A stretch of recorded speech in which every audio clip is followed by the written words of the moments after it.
Buenos días, mundo. La ciudad despierta. Suena el desayuno de la resistencia.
La Cafetera es un programa de radio que se financia gracias a las aportaciones de los oyentes. Si te gusta el periodismo que defiende y sientes que te acompaña, hazte mecenas y ayúdanos. Infórmate en radiocable.com/mecenas. Buenos días, Resistencia. Soy Tania de la Fuente. En estos últimos meses me he podido permitir hacerme socia de la Asociación por la Recuperación de la Memoria Histórica y también mecenas. De hecho, hace unos días me ha llegado mi carnet. Quería agradeceros la información, las risas y el ambiente tan acogedor, casi familiar. El único problema que le he encontrado a la cafetera es no haberla descubierto hasta mayo de 2018. Gracias también a las personas que colaboran, a quienes moderan los chats y muy especialmente a Fer, Pilar y a María. Se os quiere, bicos.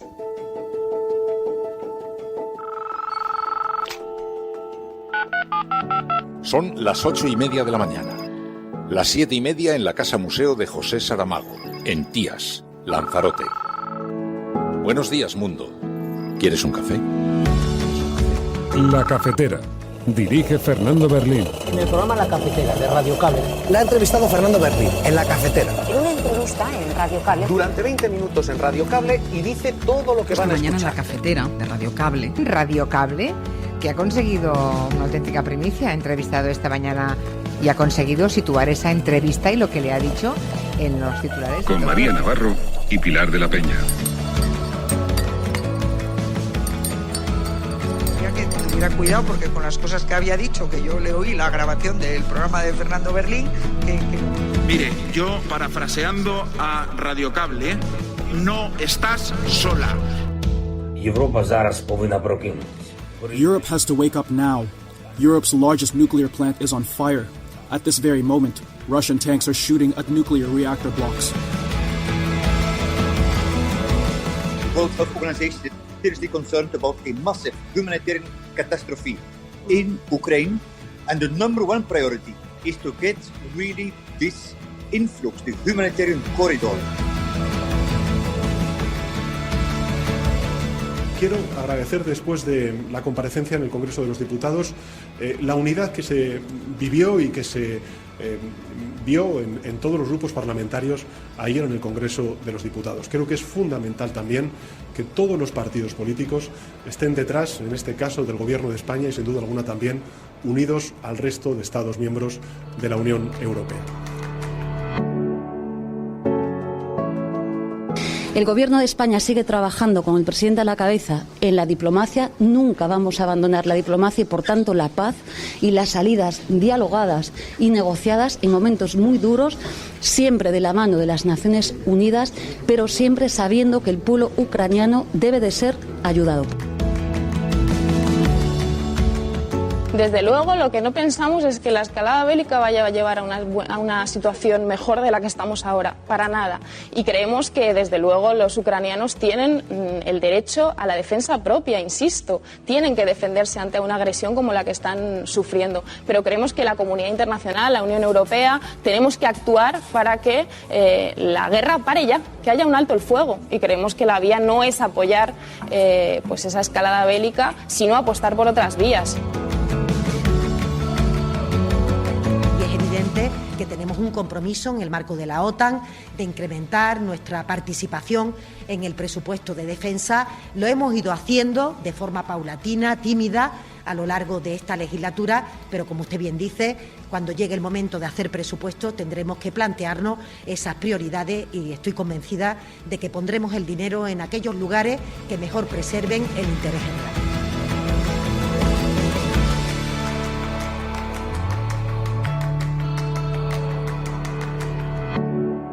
¿De qué manera estos hechos, si me permite, humillan a la democracia española? La Fiscalía ha reconocido que este señor ha robado dinero, que es un corrupto, que ha cometido delitos económicos y fiscales, pero que no se le puede juzgar porque hay un artículo en la Constitución española, que es el 56.3, que dice que un rey puede delinquir y la justicia no puede juzgar.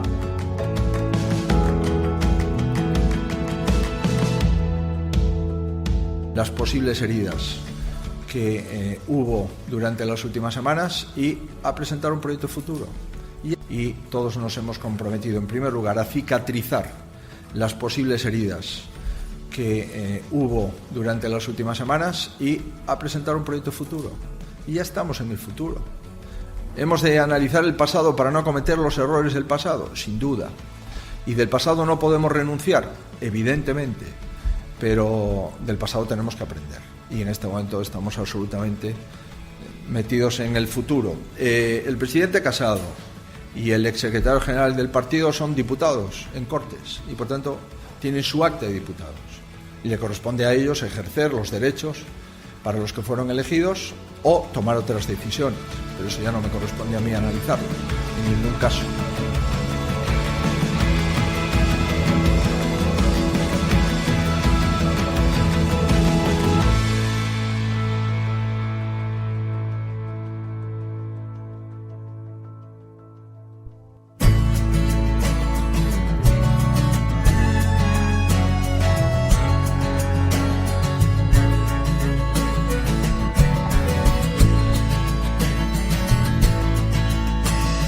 Watching the sunset on Tennessee hills.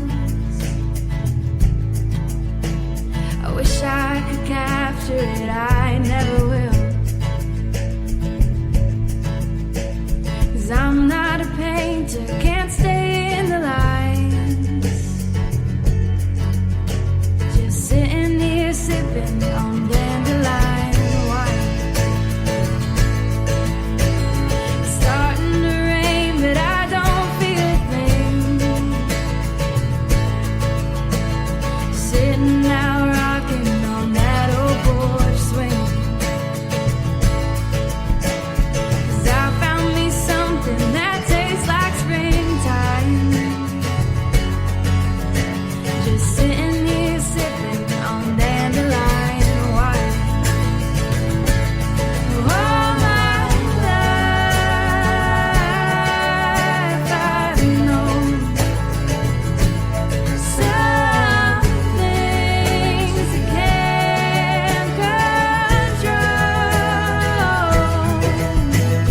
You can make plans, but they'll change on a dime. Muy buenos días, bienvenidos, bienvenidas una mañana más aquí a La Cafetera.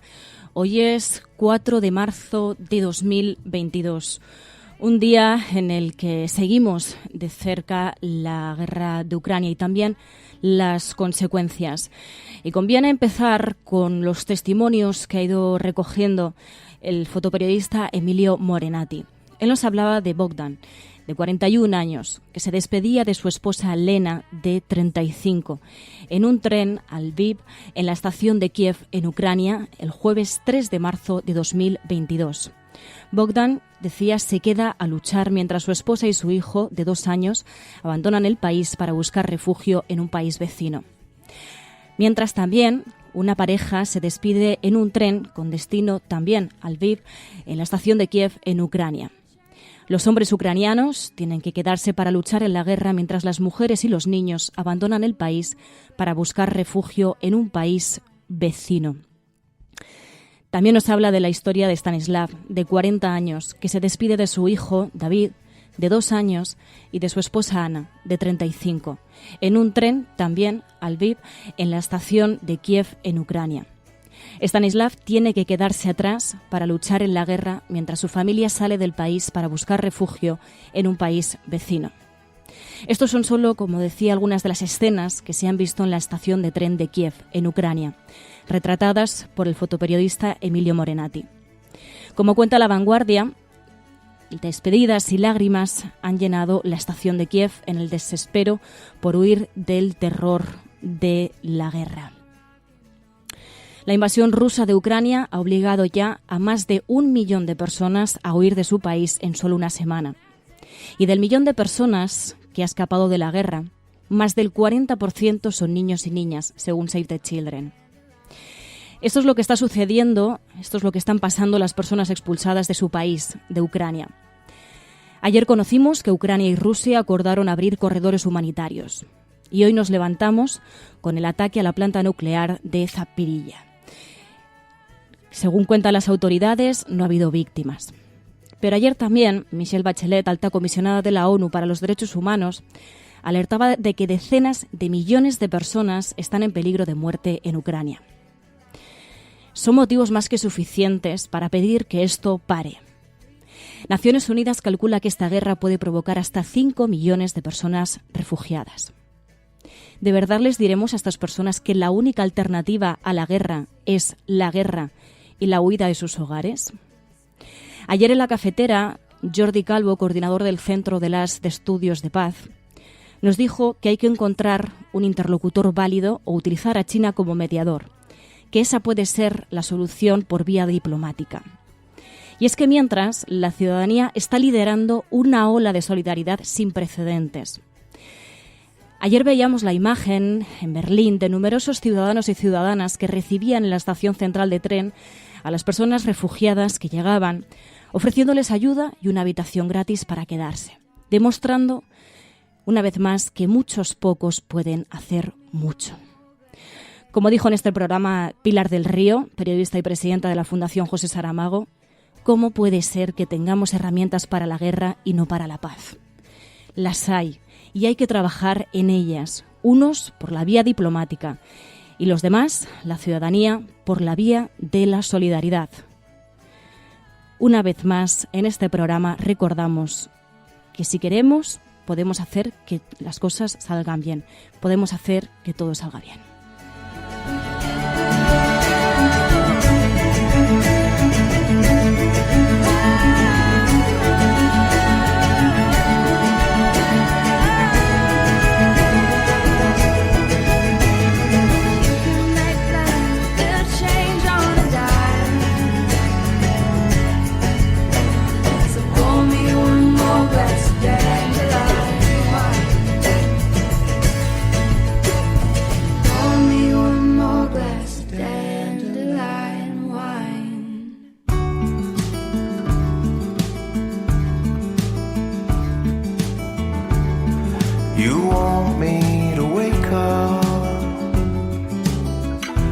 But I'm strangled in my sleep. You want me to shape up, but in my dreams I found relief.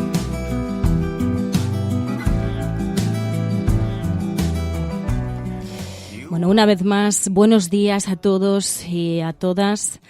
Muy buenos días a aquellas personas que os habéis levantado pronto, como cada mañana.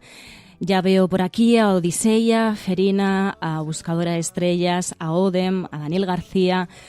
Tania de la Fuente, Enjoy the Silence, José, Amaya, Miguel Ángel García, Signatus, Mamen Páez, Chapi, Razask,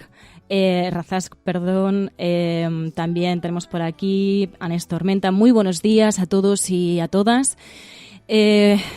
No son tiempos para el optimismo, pero sí son tiempos para demostrar que podemos darle la vuelta a todo esto, que tenemos la capacidad de cambiar las cosas y que sí se puede encontrar la paz.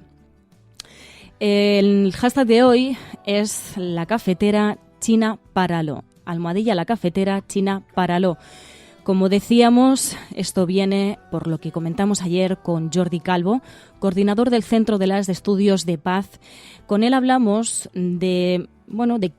esta es la situación es horrible, está provocando que millones de personas tengan que abandonar su país, que otras tantas sean víctimas de esta horrible guerra, pero ¿cuál es la solución? ¿Hay espacio para la vía diplomática? ¿Hay espacio para conseguir la paz que en última instancia va a ser el objetivo, debería ser el objetivo y tiene que ser lo que al final se consiga después de todo esto? Y él nos decía lo siguiente. Lo que ocurre aquí es que ahora lo que hay que hacer es encontrar un interlocutor válido para las dos partes. Encontrar un interlocutor válido para las dos partes es o un país o un Estado, una coalición de Estados pequeña, neutral, que quiera asumir este rol, sería fantástico, o yo creo que la solución más rápida pudiera ser la de utilizar a China como mediador.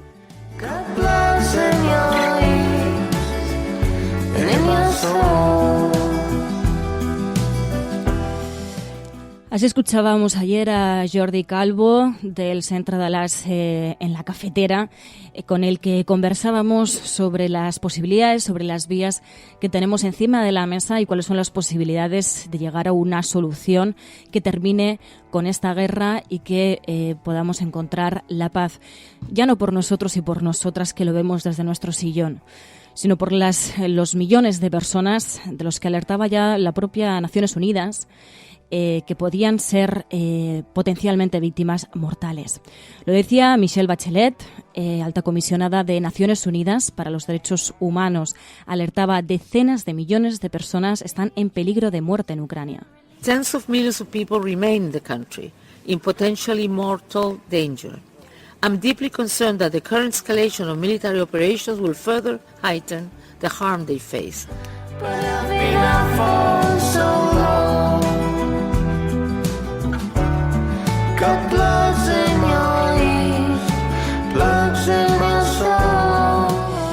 Y es que el contexto no ha mejorado en las últimas horas, porque hoy nos hemos levantado, como decía, con ese ataque a una planta nuclear. El diario El País lo lleva en su portada en digital y titula que Rusia toma el control de la mayor central nuclear de Europa tras un ataque esta madrugada, y explican que Ucrania asegura que no hay víctimas en el incendio provocado por la ofensiva y que los bomberos han apagado el fuego.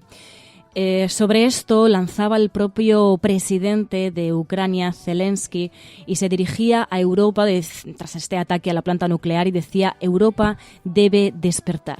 Європа зараз повинна прокинутися. Europe has to wake up now. Europe's largest nuclear plant is on fire. At this very moment, Russian tanks are shooting at nuclear reactor blocks. Así hacía este llamado el presidente de Ucrania, pedía que Europa despertara. Y es que, antes de este ataque a la planta nuclear con el que nos hemos levantado, pues continuaba habiendo declaraciones políticas, también anunciando nuevas sanciones por parte de Estados Unidos. Por ejemplo, escuchábamos a Joe Biden que anunciaba que añadía una sanción más, y era la de prohibir viajar a Estados Unidos a 50 oligarcas rusos y a sus familias. Today I'm announcing that we're adding dozens of names to the list, including one of Russia's wealthiest billionaires, and I'm banning travel to America by more than 50 Russian oligarchs, their families and their close associates. También ayer conocíamos que Ucrania y Rusia acordaban abrir corredores humanitarios.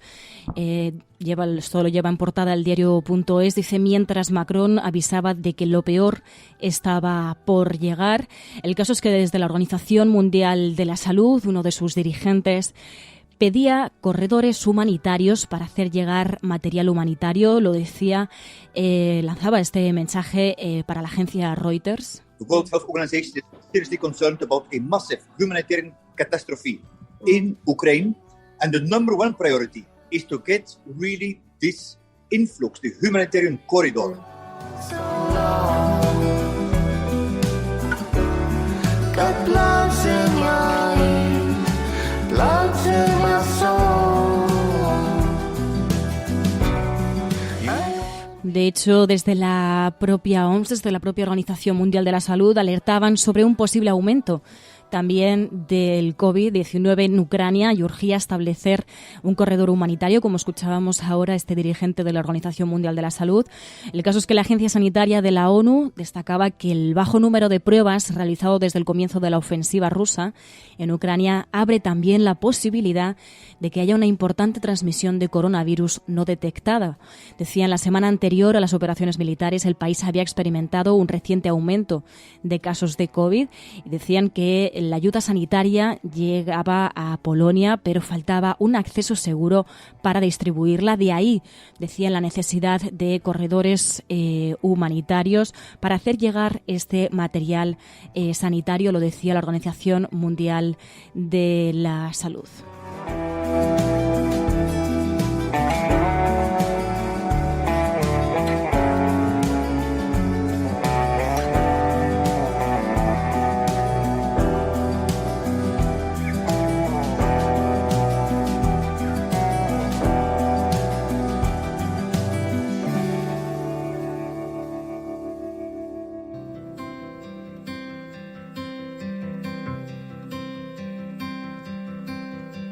Darling, I know it's hard to let go. Soon I will hold you again. Longer days when I'm away, but we'll both pretend to be bold. Darling, I've never been bold.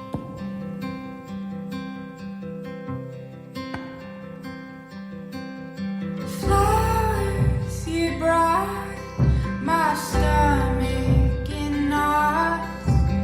You never seem to be scared. My heart's on pause whenever you're gone. But one day we'll go anywhere. Darling, I've never been there.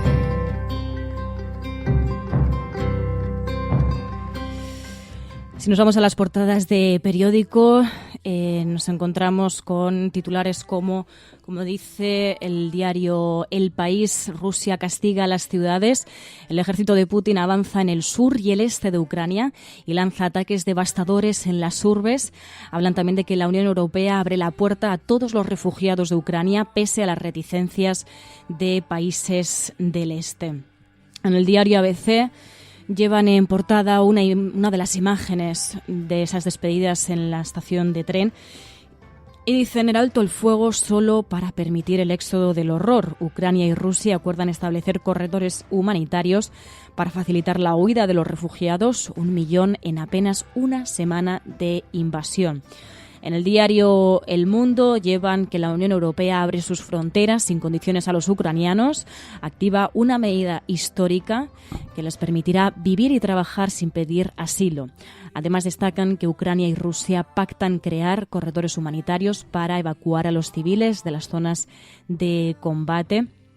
Y en el diario La Razón dicen: Rusia intensifica sus bombardeos para doblegar la resistencia de Ucrania. En el diario.es digital sí que han podido recoger lo que ha sucedido en las últimas horas y llevan que un ataque ruso causa un incendio en la mayor central nuclear de Europa y Zelensky acusa a Putin de querer repetir Chernóbil. Vuelven esas imágenes, lo ocurrido en Chernóbil, y también en Público.es llevan ese ataque a la central nuclear. Dicen: Rusia ataca la central nuclear de Zaporilla, la mayor de Europa.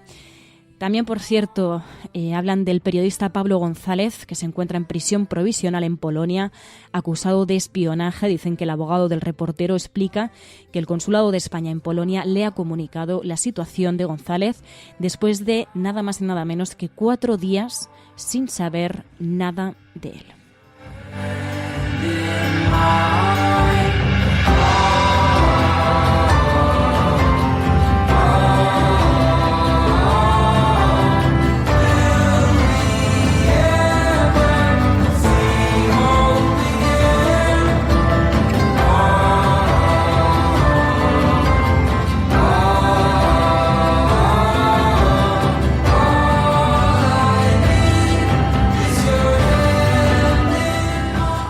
Y mientras en España vemos varias declaraciones políticas. Para empezar, la del presidente del Gobierno agradeciendo el apoyo recibido, decía, en el Congreso sobre la posición que toma España respecto a Ucrania. Quiero agradecer, después de la comparecencia en el Congreso de los Diputados, la unidad que se vivió y que se vio en todos los grupos parlamentarios ayer en el Congreso de los Diputados. Creo que es fundamental también que todos los partidos políticos estén detrás, en este caso, del Gobierno de España y, sin duda alguna, también unidos al resto de Estados miembros de la Unión Europea. Así lo decía Pedro Sánchez, hablaba así también de ese anuncio que había hecho de envío de armas a Ucrania. España envía 4 aviones cargados de armas, decían, para la resistencia ucraniana. Sobre esto ha habido diferencias. Escuchábamos a Isa Serra de Podemos, que insistía en la vía diplomática y en que el envío de armas no es la vía para apoyar que el envío de armas lo que hace es apoyar esta escalada bélica, y que hay que insistir en la vía diplomática. Desde luego, lo que no pensamos es que la escalada bélica vaya a llevar a una situación mejor de la que estamos ahora, para nada. Y creemos que, desde luego, los ucranianos tienen el derecho a la defensa propia, insisto, tienen que defenderse ante una agresión como la que están sufriendo. Pero creemos que la comunidad internacional, la Unión Europea, tenemos que actuar para que la guerra pare ya, que haya un alto el fuego. Y creemos que la vía no es apoyar esa escalada bélica, sino apostar por otras vías. Y yo creo que es evidente que no hay la suficiente apuesta en ese sentido. Así lo decía Isa Serra en Televisión Española. Insistía en que la comunidad internacional debe llegar a conseguir la paz, debe agotar esa vía diplomática y que el envío de armas, que es apoyar la escalada bélica, no es la solución, no es la mejor vía. También escuchábamos a la ministra de Trabajo, a Yolanda Díaz, que decía: el gobierno no abandona la diplomacia, pero el pueblo ucraniano debe ser ayudado. El Gobierno de España sigue trabajando con el presidente a la cabeza en la diplomacia. Nunca vamos a abandonar la diplomacia y, por tanto, la paz y las salidas dialogadas y negociadas en momentos muy duros, siempre de la mano de las Naciones Unidas, pero siempre sabiendo que el pueblo ucraniano debe de ser ayudado. Por tanto, es comprensible que ante temas que son de máxima sensibilidad, muy complejos, muy difíciles, pero en los gobiernos está a veces para tomar decisiones muy difíciles. Y piensen que el Gobierno de España, con el presidente a la cabeza, ya hemos tomado, por suerte, creo, para nuestro país, decisiones que han sido no delicadas, sino muy duras, y creo que lo hemos hecho siempre con la mejor de las intenciones. La política exterior de nuestro país la lidera el presidente del Gobierno.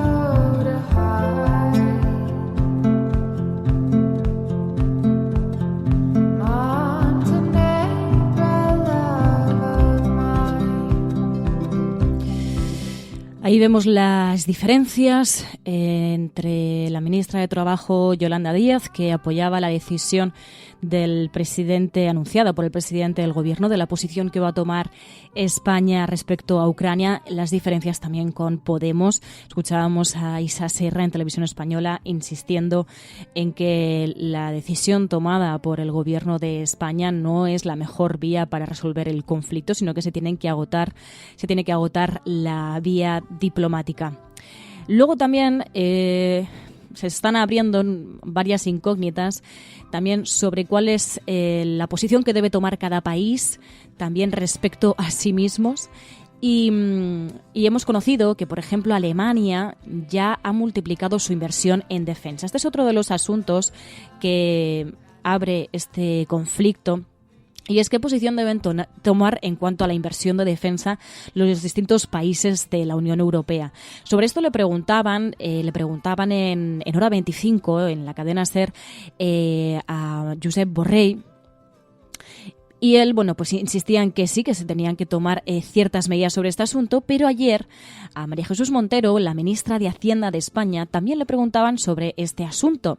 Después de dar algunas vueltas, dijo: tendremos que plantearlo cuando llegue el momento de hacer los presupuestos. Y es evidente que tenemos un compromiso en el marco de la OTAN de incrementar nuestra participación en el presupuesto de defensa. Lo hemos ido haciendo de forma paulatina, tímida, a lo largo de esta legislatura, pero como usted bien dice, cuando llegue el momento de hacer presupuestos tendremos que plantearnos esas prioridades y estoy convencida de que pondremos el dinero en aquellos lugares que mejor preserven el interés general. Porque, más allá también de la inversión que se haga en defensa, también otro de los interrogantes es cómo va a afectar esto económicamente a la ciudadanía, cómo va a afectar esto a las distintas sociedades de los distintos países europeos, ¿no? Y principalmente hablamos aquí de cómo está afectando ya directamente a las vidas de las personas que viven en Ucrania, que han tenido que huir, como insistíamos, hasta 5 millones de refugiados, calcula Naciones Unidas, que puede haber por este conflicto. Si estas cifras no nos alarman y no generan la urgencia suficiente como para parar este conflicto, pues no sabemos qué es lo que puede llegar a resolverlo, ¿no? Luego, como decía, no solamente es el éxodo que está provocando este conflicto, que es sumamente grave, sino también la urgencia de que esto termine para intentar contener la crisis económica que vendría. Sobre esto se está hablando mucho, se está hablando también de cómo va a afectar ya directamente, por ejemplo, a los precios que vayan asumiendo países, ¿no? Que vayamos asumiendo la ciudadanía de países como España. El caso es que también sobre esto hablamos con Jordi Calvo del Centro de las aquí en la cafetera, que también advertía sobre la crisis que también puede venir de todo esto. Pero insistía, si lo que nos preocupa es la seguridad de las personas, hay que esforzarse al máximo en la vía diplomática. Y recordamos lo que dijo: hay que encontrar un interlocutor válido para las dos partes, un país o estado o coalición de estados neutral que quiera asumir este rol, utilizar a China como mediador, que lo definía como la solución más rápida. Nos lo decía esto Jordi Calvo ayer en la cafetera, también dándonos un soplo de esperanza sobre que sí que hay alternativa a la guerra y sí que hay y tiene que haber una vía para conseguir la paz, porque lo que nos jugamos, además de vidas, que es lo realmente importante, lo prioritario, que esto no acabe con más vidas, también sobre la crisis que puede llegar a venir. Y esto también lo que nos demuestra es que no vivimos solas en este mundo, que somos seres interdependientes, que nos debemos unos a otros. Esto se suponía que nos lo había recordado la pandemia. La pandemia nos había recordado que dependemos los unos de los otros, las unas de las otras, y que debemos tener una responsabilidad con las otras personas. Por ejemplo, en Berlín, lo recordábamos, esas personas que han recibido con los brazos abiertos a las personas refugiadas en la estación de tren, ofreciéndoles comida, ofreciéndoles una habitación. Y estamos demostrando que sí hay personas que están haciendo todo lo que pueden, todo lo que está a su alcance para intentar contener las graves consecuencias de este conflicto. Por eso se pide también la misma responsabilidad a nuestros responsables públicos, a nuestros responsables políticos, porque la responsabilidad que tienen es precisamente eso, que podamos convivir todos y todas en este mundo en paz. Sobre esto hablaba el Mujica en esta crestomatía que recordamos muchas y muchas semanas, pero que en días como hoy son realmente importantes. Él hablaba de que la civilización es la solidaridad intergeneracional. Tengo muchos amigos, muchos compañeros, mucha gente que me aprecia, pero si mi corazón no anda, preciso un cardiólogo. Eso me lo da la sociedad. Y si mi auto se para en una esquina, preciso un mecánico, y eso me lo da la sociedad. Y preciso zapatos. Y si no estuviera eso, andaríamos como un cuero. Seríamos una criatura insignificante, porque fue la sociedad que nos creó el instinto, eso de pertenecer a una grey, aprender a cooperar entre nosotros y enfrentar las dificultades. Y esto es la construcción de la civilización. La civilización no es otra cosa que la solidaridad intergeneracional, que nos cae como un regalo cuando nacemos, pero nos cae con sus dolores, con sus amputaciones, con sus mezquindades también. Y la lucha es eterna y permanente. Nunca vamos a llegar a un mundo perfecto. Vamos subiendo escalones. La esperanza no es llegar, la esperanza es caminar.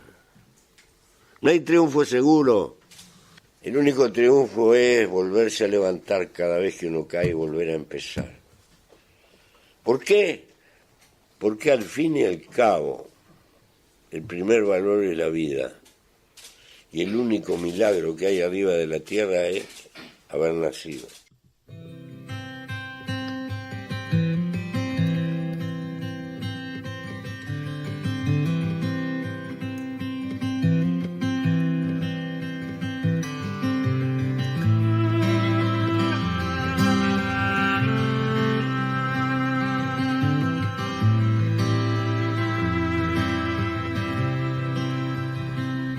Let the first sound you hear be a beating heart, speeding bright, speeding bold. As when your eyes come to me, I'm humbled constantly, a supernova in sight.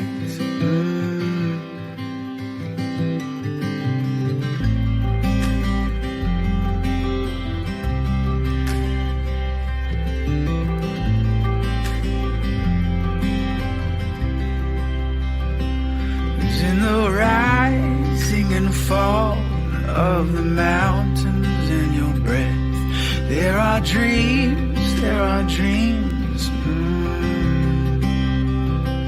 Remember yours. Y mientras siguen sucediendo otros asuntos, porque el asunto de la guerra evidentemente está eclipsando toda información, no solamente arrasa con vidas, no solamente arrasa con las rutinas de tantas y tantas personas, que va a tener unas consecuencias gravísimas también en el resto del mundo. También arrasa con algunas informaciones. En España, el asunto del rey. El rey emérito. El gobierno insiste en que el emérito debería dar explicaciones y deja su vuelta en sus manos y en las de Felipe VI. Y como recuerdan en el diario.es, el rey emérito se enriqueció a espaldas de Hacienda durante la peor de las crisis, lo peor de la crisis económica. Sobre esto le preguntaban a Pablo Echenique, que en Televisión Española decía que esta actitud del rey humilla a la democracia española. Su comportamiento ha sido de muy poca altura moral, con lo cual no creo que dentro de sus planes hacer algo mínimamente digno, como sería dar explicaciones. Lo que sí nos preocupa a nosotros es de qué manera estos hechos, si me permite, humillan a la democracia española, la Fiscalía ha reconocido que este señor ha robado dinero, que es un corrupto, que ha cometido delitos económicos y fiscales, pero que no se le puede juzgar porque hay un artículo en la Constitución española, que es el 56.3, que dice que un rey puede delinquir y la justicia no puede juzgarlo.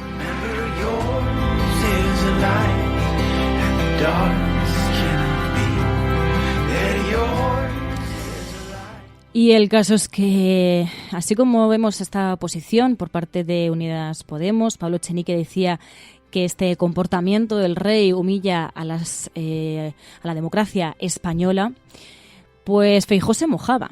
Y ya como líder anunciado del Partido Popular, como autodenominado líder del Partido Popular, Feijóo aseguró que el rey emérito queda libre de toda sospecha, dijo, recuerdo en el diario.es, pese a los delitos prescritos que ve la Fiscalía. El presidente de la Xunta asegura que el rey ha sufrido muchísimo y comparaba sus momentos de dificultad actuales con los vividos durante el 23F, pidiéndonos pues que tuviésemos la empatía que no llegó a tener él en su momento. Además, Feijóo daba por zanjada la crisis dentro del Partido Popular y lo hacía así. Las posibles heridas que hubo durante las últimas semanas y a presentar un proyecto futuro. Y todos nos hemos comprometido, en primer lugar, a cicatrizar las posibles heridas que hubo durante las últimas semanas y a presentar un proyecto futuro. Y ya estamos en el futuro. ¿Hemos de analizar el pasado para no cometer los errores del pasado? Sin duda.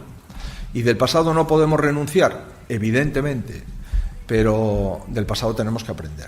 Y en este momento estamos absolutamente metidos en el futuro. El presidente Casado y el exsecretario general del partido son diputados en Cortes y, por tanto, tienen su acta de diputados.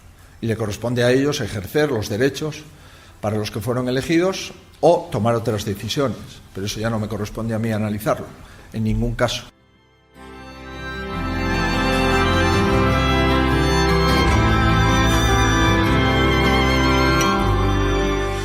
Curioso, ¿no?, que después de todo lo que se ha liado en el Partido Popular, al final no ha pasado absolutamente nada. Hombre, necesitamos información sobre lo ocurrido en cuanto al contrato del hermano de Isabel Díaz Ayuso, pero parece que sí, que la decisión que ha tomado el Partido Popular es hacer como que aquí no ha pasado nada, cada uno que vuelva a su casa y sigamos con nuestras vidas. Zanjaba así Núñez Feijóo la crisis dentro del Partido Popular. Ya juzgará cada uno si esta es la mejor manera de empezar esa nueva etapa para el Partido Popular.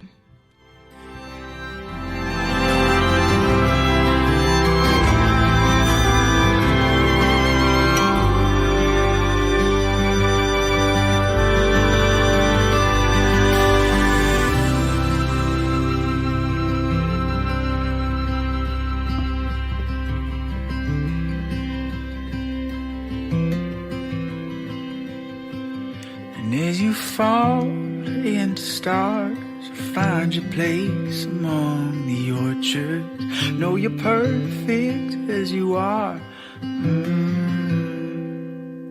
Hay criminales que proclaman, tan campantes, la maté porque era mía. Así nomás, como si fuera cosa de sentido común y justo de toda justicia el derecho de propiedad privada que hace al hombre dueño de la mujer. Pero ninguno, ni el más macho de los supermachos tiene la valentía de confesar: la maté por miedo. Porque, al fin y al cabo, el miedo de la mujer a la violencia del hombre es el espejo del miedo del hombre a la mujer sin miedo.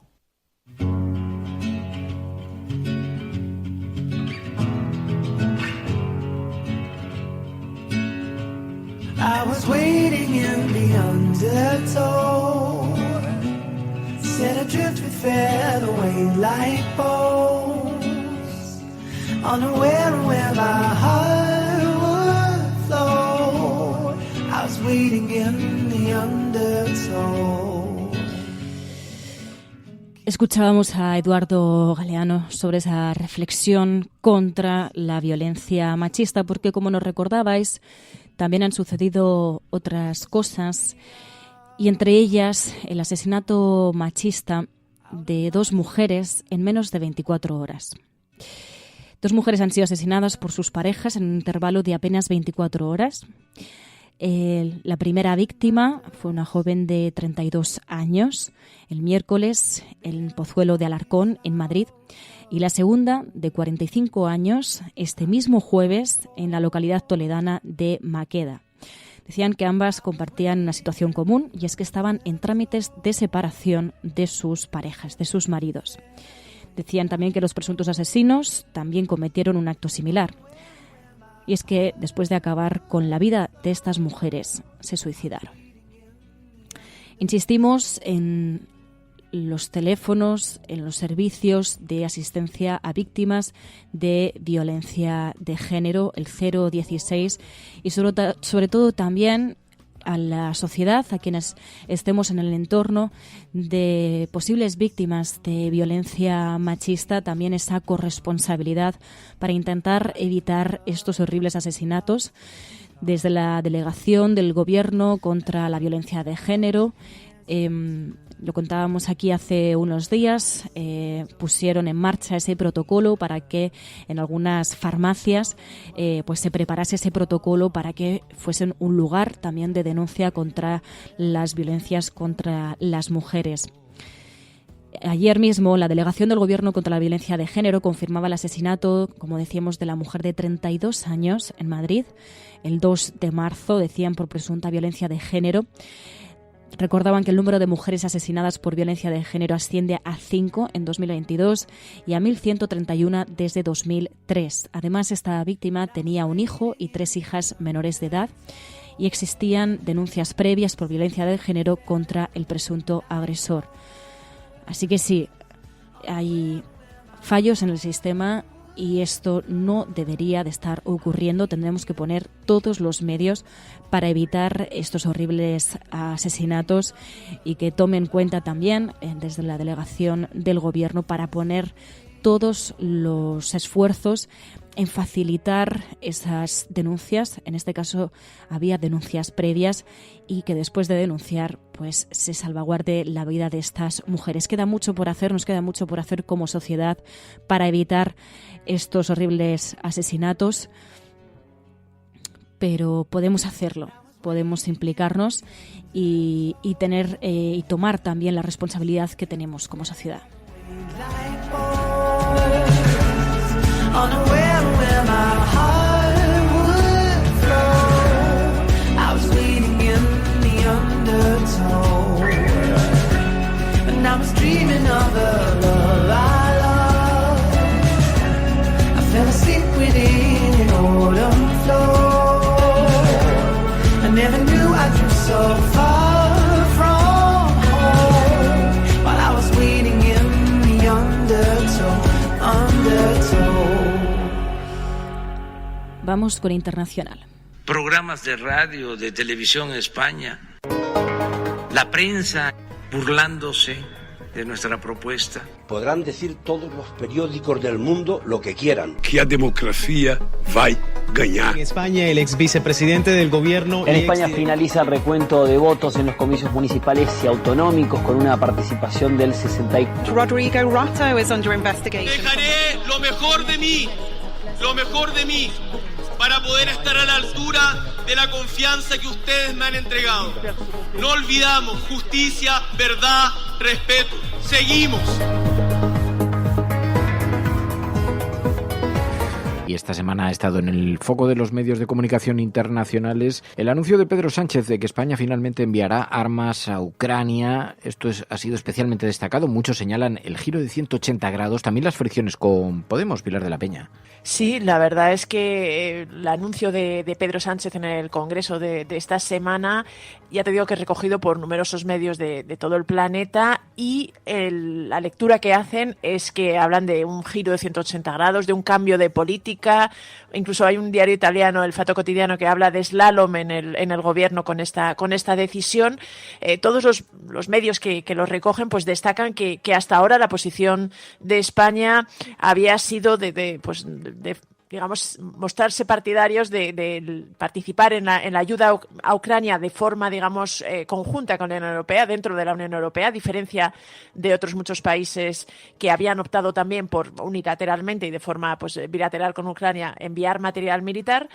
Y hasta ahora España formaba parte de ese reducido grupo que mantenía esta posición de hacerlo dentro de la Unión Europea. Sin embargo, Pedro Sánchez, que además lo había defendido públicamente, que es una de las cosas que se destaca, ¿no? Que una cierta rectificación, y en este sentido pues, podemos interpretar las expresiones de giro de 180 grados, de cambio de política, pues Pedro Sánchez ha cambiado esta opción del gobierno, ¿no? Realmente se pone de relieve que hasta ahora, además, Podemos y el PSOE parecían decididos a seguir esta línea, y sin embargo en poquito tiempo pues el gobierno o el presidente del gobierno ha tomado la decisión contraria, y numerosos medios señalan que esto puede abrir una fisura en la coalición. De hecho, el punto de vista de Podemos, y en concreto las palabras de Yone Belarra cuestionando que el envío de armas sea la mejor manera de resolver el conflicto cuanto antes, son recogidas desde Bloomberg, Anadolu, en el Fatto Quotidiano, en Reuters, y se señala que esto puede abrir una nueva fricción dentro del gobierno de coalición. Pero también Reuters, por ejemplo, también destacaba que la ministra de Defensa, Margarita Robles, había hablado de que probablemente se enviarían desde granadas antitanque hasta metralletas y rifles, y sí que es un tema en un momento en que la actualidad de todo el planeta mira de forma casi total hacia la crisis en Ucrania, pues es uno de los aspectos en relación a España que más se está destacando. No me resisto yo a introducir aquí también el paréntesis con la línea editorial de La Cafetera, que entre otras cosas participan los propios oyentes en confeccionar. Y no me resisto a insistir en que la pregunta es tramposa, la disyuntiva es tramposa. ¿Enviar armas para que se puedan proteger o no enviarlas? Claro, contado en esos términos, pero ¿por qué enviar armas y no abrir corredores humanitarios? ¿Por qué no acoger a todos los refugiados? ¿Por qué no darles una oportunidad para sobrevivir, llegando a acuerdos con países terceros para que dejen pasar en ese corredor humanitario hacia nuestro país a todas aquellas personas que lo soliciten? Es decir, no hay una sola respuesta a esta crisis, no hay una sola salida, y también España, pues a lo mejor lo que puede tener es un papel y una voz propia, diferenciada, no necesariamente fundamentada en lo militar.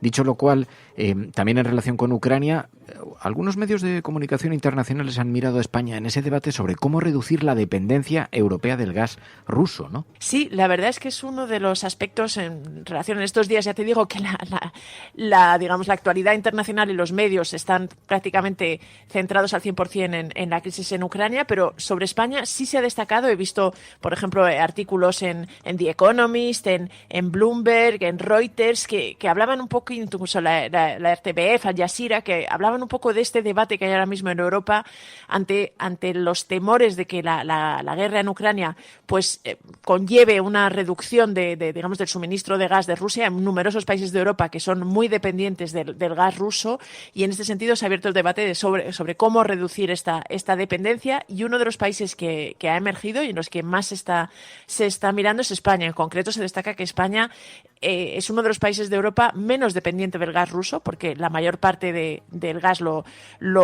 pues su proveedor es Argelia, que también compra parte de su gas a Estados Unidos y a Nigeria, pero bueno, Argelia es uno el principal proveedor, y en este sentido Bloomberg, por ejemplo, resaltaba que Teresa Rivera, la ministra de Transición Energética, había defendido la idea de que Argelia podía enviar más gas a Europa, en concreto a través de España, que es algo que también han destacado otros medios, y y que el propio gobierno argelino ha puesto de manifiesto. Y luego hay otro asunto en el que se está poniendo de relieve la capacidad de España, y es con este tema de lo que llaman el gas natural licuado, que es una manera de transportar gas natural por barco, pero primero requiere licuarlo para poder transportarlo y luego regasificarlo. Y en este sentido es una de las alternativas que también se está mirando muy de cerca en toda la Unión Europea para pues contrarrestar este posible efecto de la guerra. Y en este sentido se pone especialmente de relieve que España es el país de Europa que tiene una cuarta parte de la capacidad de todo el continente para regasificar este GNL. Y en este sentido, pues todo este debate sobre diversificar el suministro, pues podría beneficiar a España. También incluso algunos medios recogen que Pedro Sánchez ha reivindicado que se mejoren las conexiones y en general los gasoductos que conecten España con el resto del continente, y que esto podía ser una de las derivadas del conflicto. Hay otras materias también interesantes en la prensa internacional. El archivo de la Fiscalía de las investigaciones por fraude fiscal contra Juan Carlos. Esto ha sido noticia en la prensa de todo el globo también. Sí, muchísimo. La verdad es que se han hecho eco de este archivo de la Fiscalía numerosos medios, desde estadounidenses como el Washington Post, el Houston Chronicle, hasta franceses, el RAI, alemanes.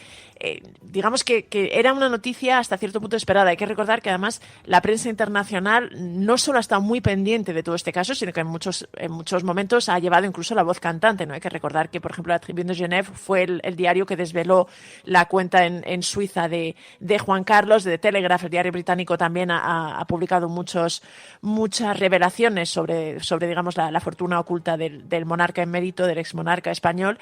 Y en este sentido, pues el hecho de que finalmente la justicia española y la Fiscalía haya archivado todas las investigaciones abiertas por fraude fiscal contra el rey emérito, pues es destacado, ya te digo, estaba viendo ahora mismo Le Figaro o Al Jazeera, que también lo ponen de relieve. Y en general lo que se destaca es que este archivo realmente lo que abre la puerta y allana el camino, además, es al regreso del monarca a España, ¿no? Se recuerda que a raíz de todas estas investigaciones, que se abrieron hasta 3 en España, pues Juan Carlos se exilió a Abu Dhabi, y que al final este tipo de estas noticias y digamos estos archivos pues pueden facilitar la vuelta a España del monarca. También hemos visto en Les Echos cómo se fijaban en la crisis del Partido Popular y la definía como un ajuste de cuentas sobre el fondo de corrupción y traición, ¿no?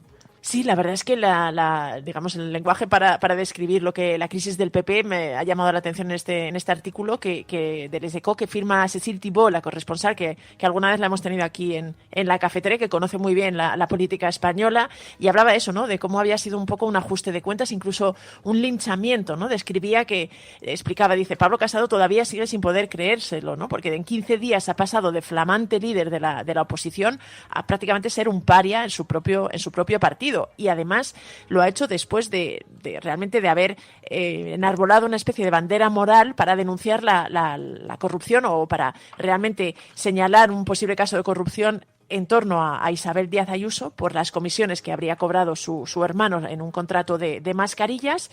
Y lo que destaca el artículo y le llama la atención y detalla y cuenta a los lectores franceses es cómo, a pesar de esta operación de manos limpias que había enarbolado a Casado, pues finalmente Ayuso, la presidenta madrileña, había logrado el favor del público, a pesar de que incluso había reconocido esta comisión que había cobrado su hermano. Sin embargo, había pues enarbolado o digamos había acusado de espionaje interno y de crueldad en su contra, y realmente había provocado una marea de apoyo sobre todo por parte de muchos militantes que incluso habían ido a Génova a manifestarse. Y finalmente, ante este riesgo de fractura interna, pues la cúpula del Partido Popular había optado por literalmente desprenderse de su líder, ¿no? de Pablo Casado, y por eso hablaba un poquito de las rivalidades, del ajuste de cuentas que esto suponía, y señalaba que todo indicaba que Alberto Núñez Feijóo, el presidente gallego, que decía está considerado un moderado, pues todo indica que será el nuevo presidente del Partido Popular y el que tendrá que poner orden y redefinir el espacio de la formación. Y volví a insistir también en lo que la semana pasada, cuando comentábamos lo que decía la prensa internacional sobre la crisis del PP, volví a insistir en que además toda esta crisis crisis, realmente a quien ha beneficiado de manera bastante evidente es a la extrema derecha de Vox, que además, recordaba el SECO, no cesa de arañar votantes al Partido Popular. Oye, ha llamado mucho la atención. He visto que tiene bastante repercusión. Aquí en España también ha sido una noticia como que ha encajado mucho en nuestra dinámica de entender lo regional. Pero Le Monde se ha hecho eco de este referéndum entre Don Benito y Villanueva de la Serena para unirse en una sola ciudad. Sí, le dedica un reportaje de su corresponsal, de Sandrine Morel, que habla un poco de cómo pues en España la unión de, digamos, los municipios puede hacer la fuerza, ¿no? Y destacaba que Don Benito y Villanueva de la Serena han votado a favor de unirse y de crear la que sería la tercera ciudad más importante de Extremadura. Destacaba que todavía no tiene nombre, pero que, por ejemplo, superaría a la capital regional de Extremadura en número de habitantes, y se hacía eco además de cómo esto se había decidido en referéndum por los vecinos, y ponía de relieve pues esto, ¿no? Cómo realmente era un cambio. Esto es una situación que además algún otro corresponsal señalaba que en Francia hay bastante, pues que es bastante común, ¿no? Que no es extraño que los municipios se unen, pero que en general la forma de haberlo hecho aquí en España, pues además dos municipios de cierta importancia como Don Benito y Villanueva, pues había sido noticia, y el referéndum en concreto pues había incluso copado bastante atención en España. Y por último, RFI destacaba el nuevo aumento del salario mínimo en España. Esto también ha sido valorado en la prensa internacional. Sí, porque además numerosos medios franceses sobre todo están fijándose en el salario mínimo, los aumentos del salario mínimo, ¿no? Como en España, además, pues a pesar de digamos, los augurios, los negros augurios, pues realmente la subida del SMI pues no ha tenido, hace unas semanas, lo comentaba algún otro diario francés, no ha tenido un impacto sobre el paro. De hecho, esta misma semana hemos vuelto a conocer los datos del paro, que hablan de un récord de contratos indefinidos.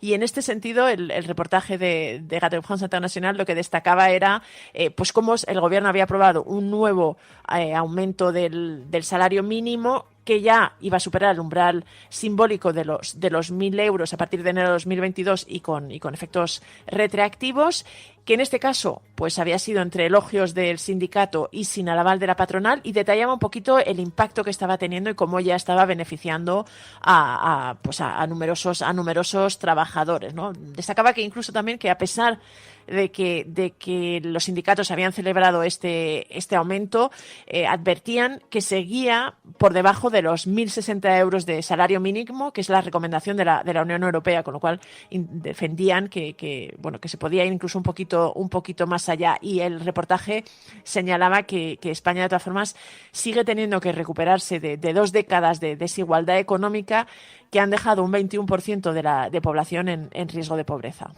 Pues Pilar de la Peña, muchísimas gracias, como siempre, Pilar. Gracias a vosotras.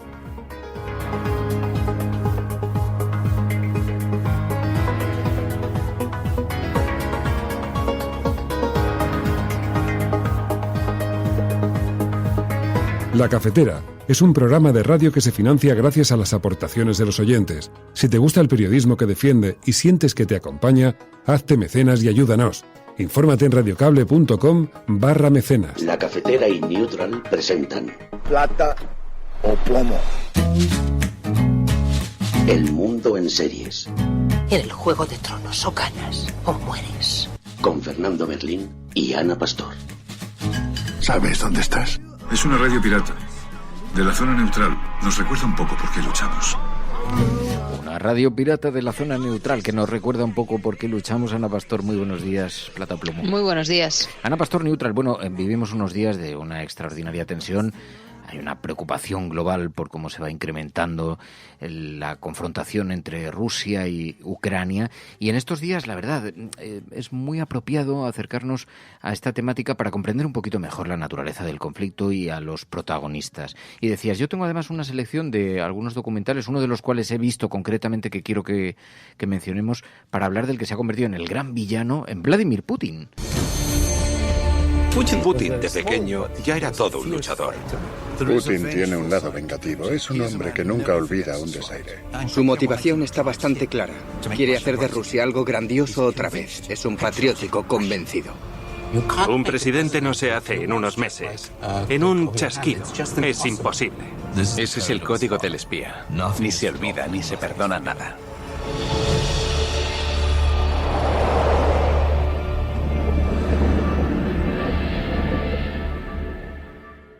Sí, hay, como digo, muchos, pero yo he podido ver ya los 3 capítulos. Es una miniserie documental que está producida por la BBC, que aquí en España creo recordar que se puede ver en Movistar. Y creo que es muy, muy interesante porque son 3 capítulos en los que te cuenta Putin desde sus inicios, desde que era un crío, el tipo de familia en la que se crió, la pobreza extrema en la que desarrolló su infancia y cómo fue escalando hasta donde está hoy, en todos los sentidos. Y luego creo que hay una frase que resume muchísimo a este tipo, que es Putin tiene amigos, enemigos y luego están los traidores. Para Putin, de esas 3 cosas, lo peor es ser un traidor. En ese documental se retrata muy bien cómo, ahora lo vamos a contar, va acabando uno por uno en el sentido literal de la palabra con algunas de las personas que estaban primero con él y que luego se han ido alejando o que él considera que se han ido alejando. Pregunta Mamen, ¿cuál es el nombre y en qué plataforma? De espía presidente. Y yo la he visto en Movistar, creo que es el único sitio en el que se puede ver, pero bueno, buscando hay muchísimas referencias estos días en prensa porque hay varias apuestas. Tengo muchísimas ganas de ver el de los testigos de Putin en Filmin. Filmin tiene una parte de la plataforma, como sabéis, cada vez que hay un hecho muy relevante hacen una agrupación de todos los contenidos que tienen y desde luego con este tema están teniendo un montón y tengo ganas de ver el de los testigos de Putin, pero el que he visto es de espía presidente en Movistar. Pues me lo voy a apuntar y te hace un retrato sobre la figura de Putin, que es verdad que dentro de que teníamos bastantes indicios para imaginarnos cuál es la personalidad, pero en esta derivada tan enloquecida en la que se ha entrado con tantas víctimas civiles, con lo que sospechamos que está dispuesto hasta dónde está dispuesto a llegar, ¿se hace un retrato un poco del perfil de quién es, por qué está donde está? Sí, bueno, te cuentan lo que os decía. Lo primero, el arranque es la familia, de dónde viene, por qué se casa con la mujer con la que se casa y cómo entra inicialmente de espía, digamos de rango bajo, ¿no? En sus inicios de juventud, en la KGB.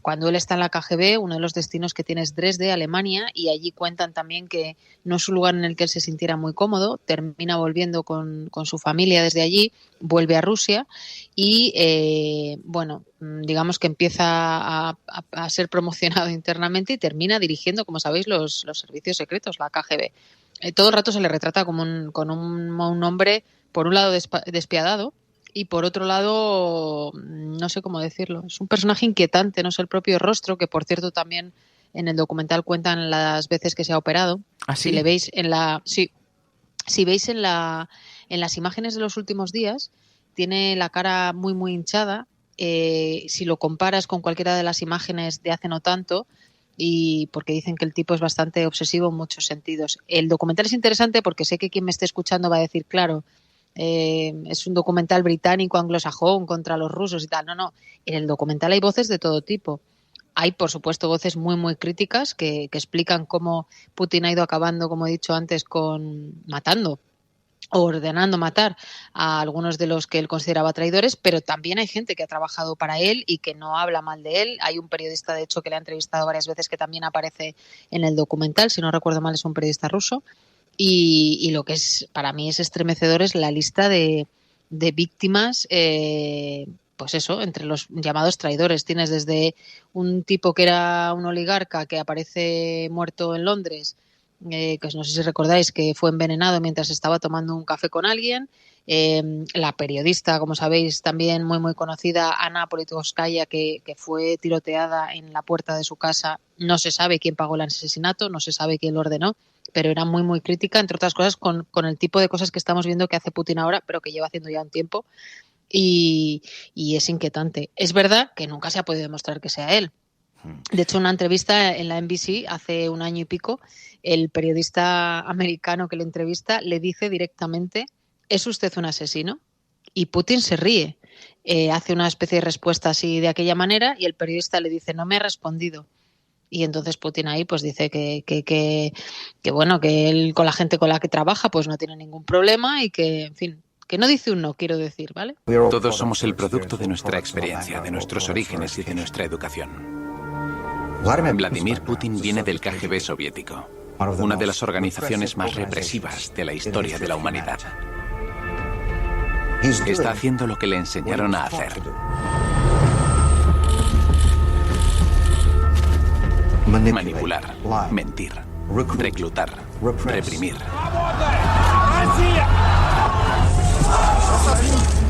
Y se le da bastante bien. Claro, luego hemos visto a opositores, hemos visto a gente a la que unos supuestos servicios secretos le inyectan polonio y van dejando rastros radioactivos allí por donde pasan, actuando en Europa. Además, parecían historias de la Guerra Fría, parecían historias que hemos ido además digiriendo poco a poco, sutilmente, en la sociedad moderna, en la sociedad europea, sin escandalizarnos mucho cuando eran auténticas pasadas.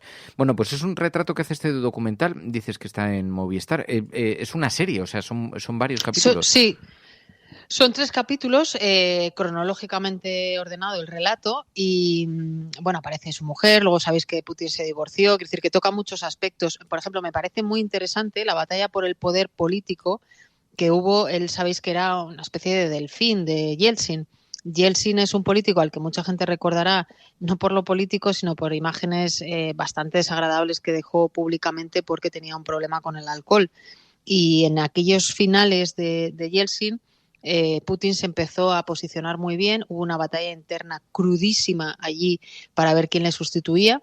E incluso un fiscal que estaba investigando una historia, apareció un vídeo suyo con 2 mujeres, follando con 2 mujeres básicamente, y bueno, también se cuenta en el documental de dónde parte esa filtración y eso es como menor comparado con las otras cosas que cuentan. Pero creo que está muy bien porque tiene una pluralidad de voces que a mí me ha sorprendido, aunque la tesis principal es lo que yo decía, que es el gran villano del siglo XXI y que aunque se han mantenido relaciones diplomáticas con él de alguna manera, los presidentes, por ejemplo, del gobierno de España, todos han tenido relaciones desde que es presidente, pero está claro que el punto en el que estamos ahora es muy diferente. Hombre, el punto de inflexión, veremos a ver cómo recoge esto la historia, pero estamos ante una auténtica tragedia que afecta a millones de personas y con un desenlace de lo más incierto a día de hoy.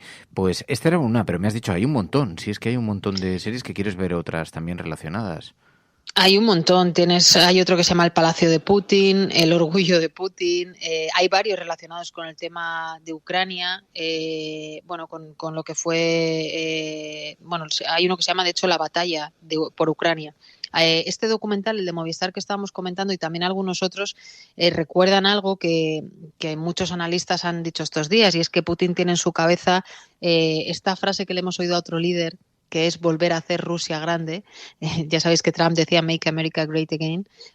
Pues en realidad lo que hace es inspirarse también en una idea de la antigua Rusia que está en su cabeza y por la que da la sensación, porque todos estos documentales retratan eso, por la que él quiere pasar a la historia, recuperar ciertos territorios que un día formaron parte, digamos, del mismo ecosistema y que ahora quiere que sean otra vez. Todos los documentales, casi todos, tocan de alguna manera a Ucrania, porque ha estado siempre ahí en los últimos años, pero el que yo he visto, desde luego, como te digo, es muy, muy interesante y tengo muchas ganas de ver el de Filming, Los testigos de Putin.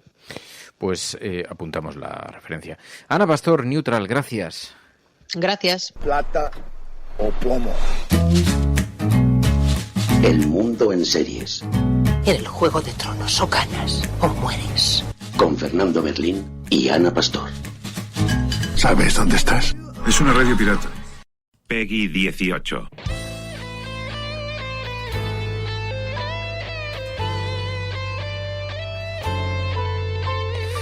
Bueno, los viernes de videojuegos ya sabéis que los jueves por la tarde hacemos un pequeño encuentro en el canal de Twitch de La Cafetera con los oyentes del programa, con los más gamers, y allí echamos un rato pues de charla, de jugar algún videojuego y también de conocer nuevos a través de los propios oyentes. Esta sección que estáis escuchando ahora la grabamos precisamente ayer conversando y hoy una oyente, Eva Crocreta, muy buenos días. Hola, ¿qué tal? Había propuesto, más o menos lo he pronunciado bien, que no es tan fácil pronunciar CR 2 veces, pero nos había propuesto hablar de un juego Principio de Talos. Te confieso que es un videojuego que yo no conozco, ahora estoy viendo las imágenes, veo que es una especie de universo, pero como con arquitecturas, con construcciones, pero me decías que es un juego de puzzles. Sí, el juego como empieza es que el personaje que mueves es un robot humanoide. Te despiertas en ese mundo que ves, que pues tiene como arquitectura un poco destruida, como vestigios de algo antiguo. Donde te despiertas es un poco arquitectura grecorromana, también hay esculturas de hecho que te dan esas pistas. Y tienes que ir solucionando unos puzzles que te van dando lo que se denomina en el mundo sigilos, que son como piezas del Tetris que te van a dar acceso a otros lugares del mundo. Ajá, pero veo que vas recorriendo, es como un escenario, como si fueran unas ruinas, y vas moviéndote por ese escenario buscando trozos para el puzzle, buscando piezas, ¿no? Básicamente. Sí, eso es. Sabes más o menos que tienes que hacer eso porque aparte de despertarte y andar un poquito por ese lugar, de repente te habla una voz celestial. Además te dice que se llama Elohim, usa términos como hijo mío, como la senda, este es mi jardín, te doy acceso a mi templo, como un rollo muy, muy de fe, muy cristiano. Y bueno, vas entrando como a diferentes lugares de esa arquitectura, que son como pequeñas placitas, por así decirlo, y ahí pues hay diferentes dispositivos como a lo mejor un pulsador o hay unos rayos y tienes que ir sorteando hasta llegar al punto donde está esa pieza que se llama sigilo. Vale, o sea, tienes que ir construyendo el puzzle y buscando y resolviendo los puzzles que se dan. Dice Zares, es un juego indie, una aventura en 3 dimensiones. Entiendo que te mueves por el mundo con libertad, ¿no? Porque veo que estás entre ruinas, pero que te vas moviendo un poquito por donde quieres. Sí, bueno, el mundo te invita mucho a perderte, también como... aunque sí que hay diferentes climas, sí que hay partes donde es de noche y luego descubres que hay otros mundos aparte del grecorromano hay luego uno egipcio y hay uno más medieval. Esos son los 3 en total que hay. Te voy a preguntar porque dice Zares, tiene algo de teología, tiene algo de cosas teológicas, algo así como religiosas. Sí, al mismo tiempo que vas hablando con Elohim, con esta voz omnipotente que está en todas partes, que sabe perfectamente dónde estás en cada momento, te va diciendo cosas, te da acceso a sus templos, te dice que lo único que te pide es que no subas a la torre. Entonces, bueno, ya hay como que falta información, qué está pasando. Y la forma en la que tiene de contarte la historia este videojuego es que tú tienes que descubrir la historia. Te vas encontrando códigos QR por todas partes del mundo. También hay ordenadores que van pitando diciéndote dónde están y tienen como archivos a los que tú puedes acceder y leerlos. De hecho, el juego lees una barbaridad. Lees sobre todo muchas cosas de filosofía. También tienes acceso a correos electrónicos de lo que parece un departamento de investigación sobre inteligencias artificiales. Poco a poco construyes tu... ¿Y qué es lo que te hace plantearte el juego? Porque me decías, sí, tiene un fondo filosófico de lectura, te obliga a mucha lectura, pero ¿qué es lo que te hace, que te puede hacer plantear el juego? El juego llegará a un momento, de hecho es casi al principio, hace poco lo volví a retomar porque el juego es largo y me lo conseguí pasar por fin y he empezado otra vez desde el principio para ver cómo me iba contando las cosas ahora que entre comillas ya tenía la información. Y la información más de plantearte al principio, pues por ejemplo, yo por ejemplo planteo mucho el cómo se nos esconde la información o cómo se nos accede, cómo se nos da acceso, pero sobre todo hay mucho sobre la moral, la fe, en qué consiste ser humano, por eso hay mucho de filosofía, lo difícil que muchas veces es posicionarse por el tema de la moral, y todo gira en torno a precisamente el principio de Talos, que hay un texto que te dan al principio que te lo cuenta, que básicamente es como una especie de robot de la antigüedad. Entonces plantea que como ese robot tenía un sistema de venas, que entonces, ¿por qué no puede ser humano? Dices que lo has tenido que retomar, ¿te llevó mucho tiempo?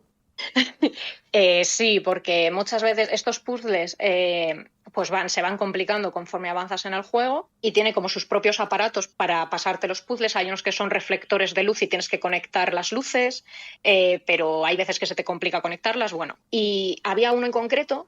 Yo, por ejemplo, Elohim advierte que no hay que subir a la torre, pues yo he subido a la torre. Entonces los de la torre son todavía más difíciles, me quedé atascada con uno muchísimo tiempo y muchas veces también es mejor como dejar que se oxigene el cerebro y ya vuelves. Lo que pasa es que por otras cosas lo dejé mucho tiempo. Claro, eso es una dinámica que me pasa a mí muchas veces jugando a algún videojuego. Hay pantallas que se te resisten y que necesitas desconectar. Necesitas desconectar un poquito y cuando lo retomas te resulta más sencillo.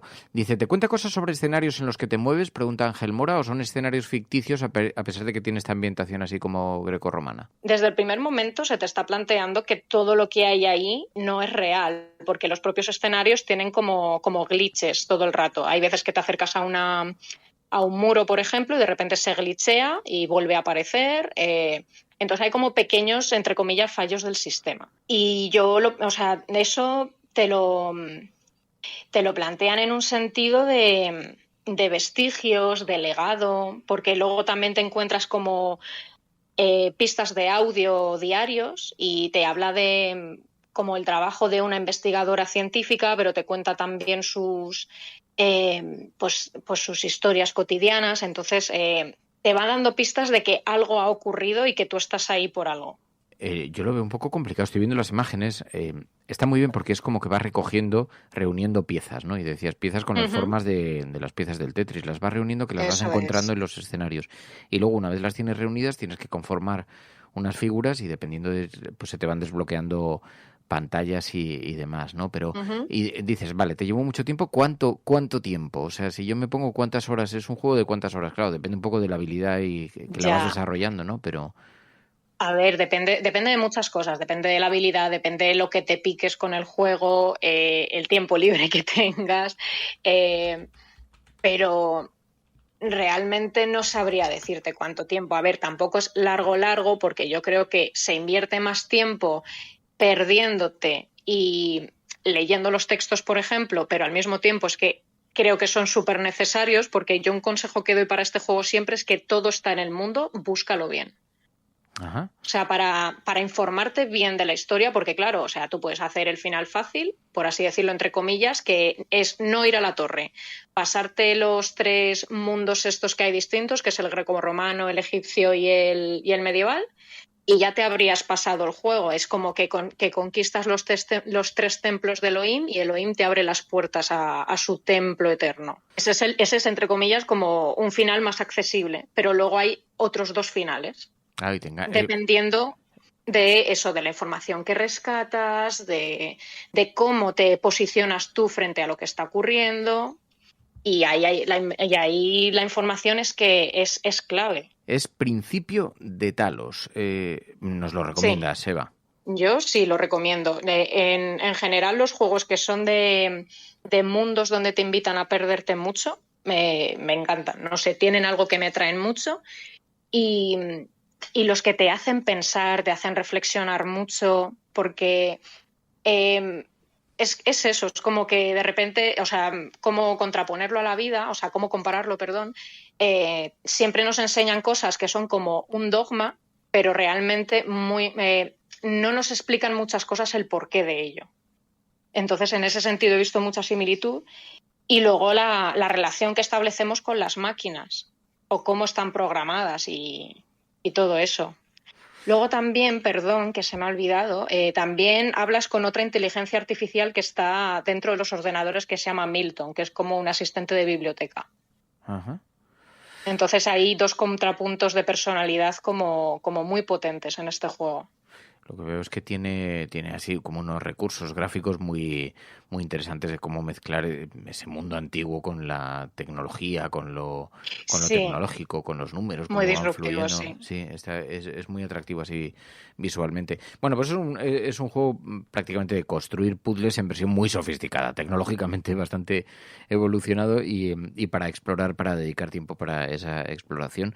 La recomendación de Eva. de croqueta. Oye, pues muchísimas gracias, Eva, te lo agradezco un montón. Tomo nota y creo que lo voy a explorar. Creo que voy a hacer la prueba, a ver qué tal, a ver qué tal me engancha.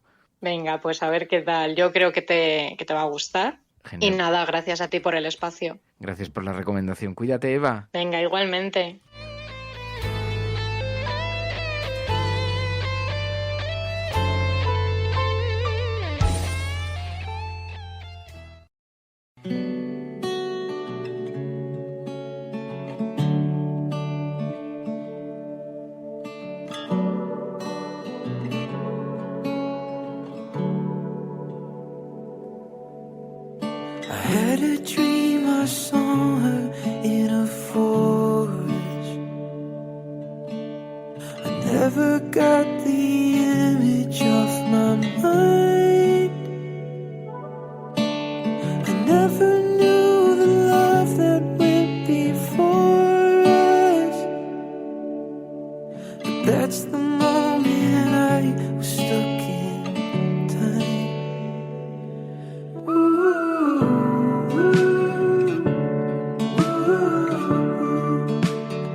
Estamos terminando el programa, pero no queríamos irnos sin contar que en los últimos minutos están circulando unas imágenes que deberían llamarnos la atención y que deberían remover las conciencias de este país. Están circulando unas imágenes de la paliza que ha recibido un joven al saltar la valla de Melilla por parte de la policía, que retratan la hipocresía que vivimos en este país. Basta irse al 2 de marzo para ver a Pedro Sánchez, el presidente del Gobierno, decirle a la ultraderecha, el partido de ultraderecha en el Congreso, que hay un artículo de la Convención de Ginebra que dice que no se pueden diferenciar a los refugiados y refugiadas en función de su origen y nacionalidad. Pues bien, hoy, 4 de marzo, se comprueba que sí hay refugiados y refugiadas de primera y refugiados y refugiadas de segunda. Como decía la periodista del diario.es, Gabriela Sánchez, si no estuviesen las puertas abiertas, muchos ucranianos se verían empujados a saltar las vallas o cruzar los mares necesarios hasta encontrar un lugar, no solo seguro, sino también donde sea posible salir adelante si todo se alarga. Ojalá la acogida de refugiados y refugiadas sembrara un precedente. Sin embargo, y lamentándolo mucho, no está siendo así, pero debería serlo. Sabemos que queda mucho por andar en la defensa de los derechos humanos y por eso es importante que sigamos apoyando las resistencias frente a quienes quieren justificar estas inhumanidades. Es imprescindible que sigamos alzando la voz en este espacio que es la cafetera contra las injusticias, creyendo que sí, que podemos hacer que todo salga bien.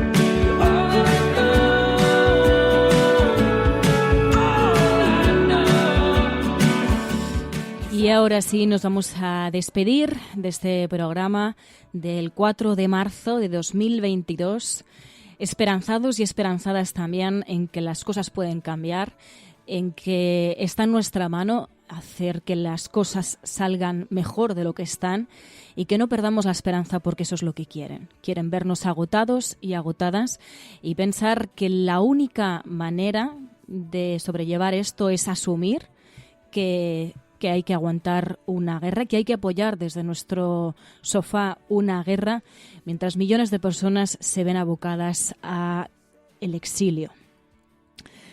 Como digo, despedimos este programa creyendo y confiando en que sí, que la paz es posible. Como decíamos esta semana, no de una manera naif, sino desde una posición de resistencia, de que efectivamente se pueden cambiar las cosas, que sí que hay medios para hacerlo, que existe una vía diplomática y que lo fácil es decir esto es lo que hay. Pero desde aquí, desde la cafetera, desde la resistencia, no lo creemos. Seguimos defendiendo, como dice Cristina, ese no a la guerra. Y esa es la posición difícil, encontrar la solución para llegar a la paz. Así que insistimos desde aquí, la paz tiene que ser posible. A todas y a todos, muy buenos días, muy buenas tardes o muy buenas noches. Nos escuchamos el lunes. I never wanna have that dream again. La Cafetera es un programa de radio que se financia gracias a las aportaciones de los oyentes. Si te gusta el periodismo que defiende y sientes que te acompaña, hazte mecenas y ayúdanos. Infórmate en radiocable.com/mecenas.